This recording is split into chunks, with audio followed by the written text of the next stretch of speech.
হয়ে যা।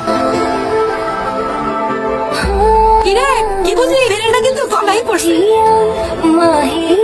চাচা আমার জীবনের প্রথম খাবার তোমার যা মন চায় তুমি খাইও, বাকি টাকা বাইরে দেবো। কনে লেখাম দেখা কি কথা বলবো কেন মাথায় নিচে আসবে এমনি কিছু হয় না। আরে বাবা কোন না কি বললাম তো কিছু হয় নাই, কিছু হয় নাই তো মাথায় নিচে করে বলে আরে কতবার কম কিছু ভাই তোমার মরে কে থাক কিছু না, আমার মাথায় হাত রেখে কম কিছু মুখ সেট কাল ঈদ করে কামে যাইতে কইছিল। আমি কইছি শুক্রবারে সুজনের সিনেমা আছে, আমি কামে যাইতে পারবো না, লেগা মুখ সেট আমারে মারছে।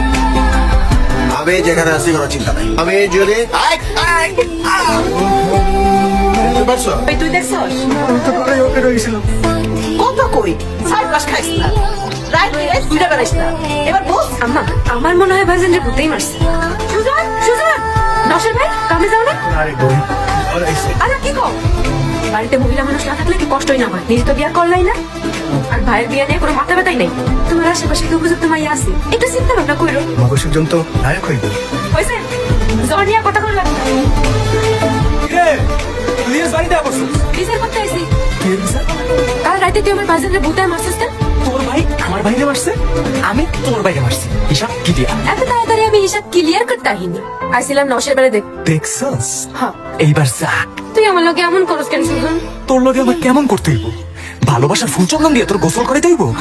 করাবি ভালোবাসেন নরম হাত দিয়ে আমার সুনো পাউডার দিবি। আমি তোরে ভালোবাসি না। তুই কি মনে করছিস তুই আমার বারবার তাড়া দিবি আর আমি বেহায়ের মতো তোর কাছে বারবার আসুন?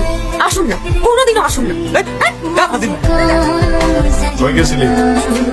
কে? নশের বেলা দেখতে মিশা কথা কস কেন? সুজন বলে প্রেম তো। সুজনের লোকে প্রেম করতে তোমার কোনো অসুবিধা আছে? কি হয়েছে? পরে আমার কাছে কেন? তোমার ভাইয়া সুযোগ আমাকে প্রেম করতে গেছে। তুই সুজনের লোকে দেখা করতে গেছিলি? গেছিলাম। মোকসেদ আব্বা আরে মাইরা ওর হাত পা বাইন্ধা ওরে ঘরের ভিতরে ফেলে না। কেন মারবা? কি করছি আমি? এত বড় সাহস আব্বা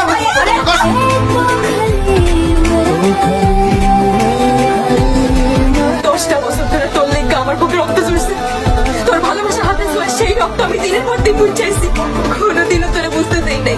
কিন্তু আজ আজ আমি আর পারব না, আমি পারব না সুজন, আমি তোরে ছাড়া থাকতে পারব না। দেখ করে এসব কথা বলছিলাম, অভিনয় কিন্তু তুই আমার থেকে বেশি জানোস। আমি অভিনয় করতেছি না। তাহলে আমার জন্য তোর শরীরে রক্ত ঝরবো কেন? আমি তোর কি করছি? 10টা বছর ধরে তোর আমি অন্ধের মতন ভালোবাসা তুই অহন আমার বুঝি না। মাফ চাই তোর কাছে, আমি তোরে বুঝতে চাই না। তুই যা তো আমার সামনে দিয়ে যা। তুই আমার এমন করে ধরে সরাই দিস না সুজন, আমি পারুম না। আমার তুই কষ্ট দিস না সুজন। কিন্তু একটা কথা কয়ে নাই, তুই যদি চেষ্টা করস না একদিন তুই অনেক বড় সিনেমা নায়ক হতে পারিস। আমার ভালোবাসা যদি সত্যি হয় কাল তোর আইতে হইব। আমি জীবনের শেষবারের মতো দিনের পরে অপেক্ষা করো, আইতে হইব তোরে। পুরুষ মানুষ আছে পাথরের মতো, সারা জীবন ওই পাথরের নিজের ক্ষত বিক্ষত করে ফেলাবি, তবুও বুঝাইতে পারবি না। জানো দাদি ছোটবেলায় এই পুতুলের সুজন আমার দিছিল আর কইছিল এটা নাকি আমি আর এটা নাকি ও। কথাই তো আমার জীবনে কাল হয়ে দাঁড়াইছে। আমি পারুম না ওরা ছাড়া থাকতে দাদি, আমি পারুম না। আচ্ছা গুরু, আমি তো তোমার সব অভিনয় করতে পারি, তাহলে প্রেমের অভিনয় করতে পারি না কেন? এই আমার মধ্যে কি প্রেম নাই?